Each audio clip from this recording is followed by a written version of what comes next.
कभी न कभी हर इंसान के जीवन में एक ऐसा भी वक्त आता है जहां उसे लगता है कि अब उसके पास इस मुसीबत से निकलने का कोई रास्ता नहीं है।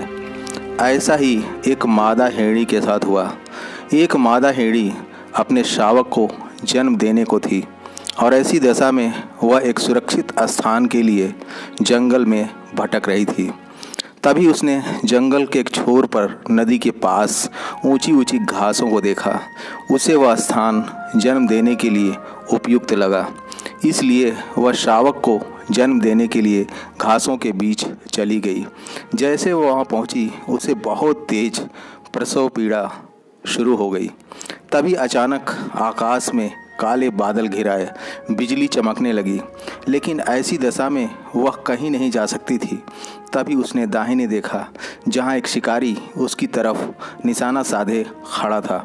वह बाएं मुड़ी, उसने देखा एक भूखा शेर झाड़ियों के बीच बैठा था, जो उसे झपटने के लिए बिल्कुल तैयार था। उसके सामने जो सूखी हुई घास थी वह आग पकड़ चुकी थी। जब उसने अपने पीछे देखा तो नदी का जल उफान मार रहा था, जिसको पार करना उसके लिए असंभव था। अब तो वह पूरी तरह घबरा गई और बहुत ही ज़्यादा चिंतित हो गई थी कि अब उसका क्या होगा। ऐसी दशा में कुछ सवाल जो हमें सोचने पे मजबूर करते हैं कि क्या वह मादा हिरणी अपने शावक को सकुशल जन्म दे पाएगी? क्या वह मादा हिरणी जीवित बच पाएगी? क्या उसका शावक सुरक्षित बच पाएगा? या क्या मादा हिरणी उस शिकारी के तीर का निशाना बनेगी? या मादा हिरणी भूखे शेर का निवाला बनेगी? या जंगल की भीषण आग में वह और उसका शावक जिंदा जल जाएंगे? या उसके पीछे बहती नदी का उफान लेता जल उसे व उसके शावक को अपनी धारा के साथ बहा ले जाएगा? यह सब देखकर वो बहुत ही ज़्यादा घबरा गई थी। यह सब जानते हुए कि अब उसके बचने का कोई चारा नहीं है, उसने अपनी आंखें बंद की और अपने आप को शून्य की अवस्था में छोड़ दिया। तभी जो कुछ भी हुआ वह किसी करिश्मे से कम नहीं था। अचानक तेज बिजली चमकी और उसकी चमक शिकारी की आंखों में पड़ी, जिससे उसका निशाना चूक गया। वह तीर मादा हिरणी के पास से गुजरता हुआ शेर की आंख में धंस गया। वह दर्द से दहाड़ते हुए भाग खड़ा हुआ।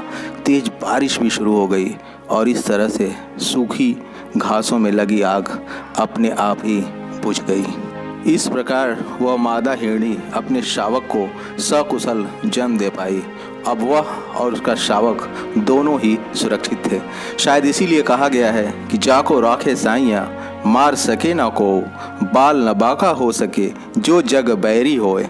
दोस्तों, इस मोटिवेशनल स्टोरी ने हमें यह बता दिया है कि अगर हमारे जीवन में भी जब कभी ऐसा वक्त आए जहां विपत्ति से निकलने का कोई रास्ता न दिख रहा हो, तो हमें भी उस मादा हिरणी की तरह अपने आप को शून्य में छोड़ देना चाहिए। विपत्ति अपने आप ही टल जाएगी। इसी के साथ आपका दिन शुभ हो। जय हिंद, जय भारत।